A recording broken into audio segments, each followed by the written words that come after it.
Ebyagambwa obu abantu bahebwa ebyapa ebiri kukabitana 25 herizoba ahamukoro ogwaba ahambuge nkuru eza kanso kandi ebyapa ebi nebi gavumenti etwireneraganisa kuhayo. Gatabi Merisi uriyo mugambirizi w'ekitongore cy'ebyamataka yashobora kwa batatunga byapa batakayeho amasiko abo kuba government ne batekatekaho abantu abatabasa kufuna ebyapa byabo erizoba batakaho amasiko bamanye ngu project nekigumizamu tutayitoringa ebyapa ebyo kandi ebindi byahwire bache ndijo yahwire ntwija kuba ntubeta ogundi murundi numwakire ebyapa byanyu ogu yashabona babitunga okubikaje obutabiha bakafuna bikaremerayo nabanyuma banka zikabibatwaraho ebyapa mwamara kubufuna ntushabangu mutakabishisha number 1 mutakabi siringa ninga mutakabi kavaringana nobo buvero bakutwara mu machines bakakavaringa abo kuba wachukorotyo ecyapa nikiba cyafa ecyapa nikiba cyabura omugasho gwacho mbwenu ntushabangu mwabikwasire nyaburimwe ebyapa ebyo mubibiceje bitakababuraho mutakabi tomeizi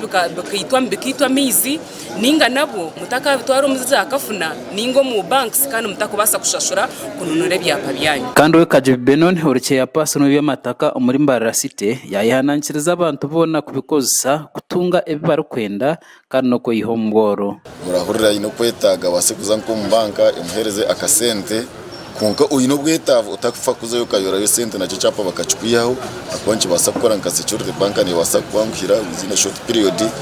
tubase kwetungura kandi tubase kurga umboro konka kimwe twashubaringa abanyambara City munsteko kuma amataka ganyu agabantu naga government ababetekatekire kuyo amataka gangago tuzakudiringa nabo ase abirebe Horisite Kirak ahabwa Mbarara City yasima kacikuke byamataka hamwe na government kandi yayongera yashobora ngo ibyapa runana bikaba byahirwa bakambyabyo kandi erizoba ebyapa 525 nibyo byahebwa ka processing applications umutwaro gumwe n'enkumi 2 kandi ninyenda kusima akachiko akarand board ubukiko bwa area land committees n'abakozi bitu abakora no mukiko konka hate bitwahisiyaho erizoba at phase eyo kubanza tatunge bya parunana bakama babyo babitwara erizoba ebyate bitwine ni 525 mwena aha mutwaro ni 12 atwashye byapa biri kwika 1025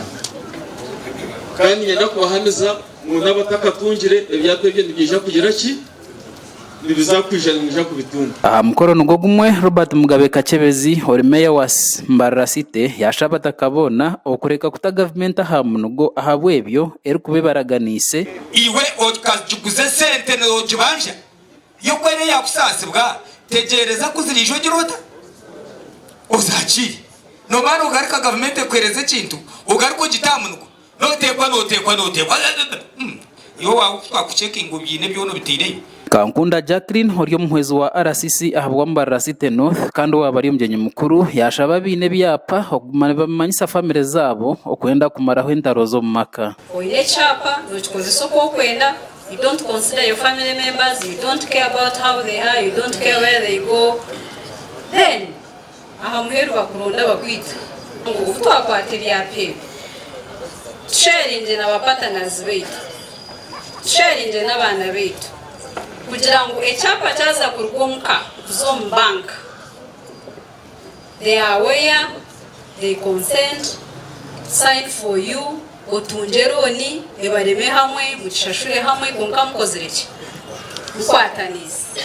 Ekitongore cy'ebyamataka kurabira omurisiraka systematic land adjudication certificate heriza abantu ebyapa omu district ziri mu Kiruhura Ibanda Mbarara district Ntungamo hamwe na Mbarara City ndi Job Kato abwa Sky TV ya Genshonga omuri Mbarara Job Kato na makurago twayongerayo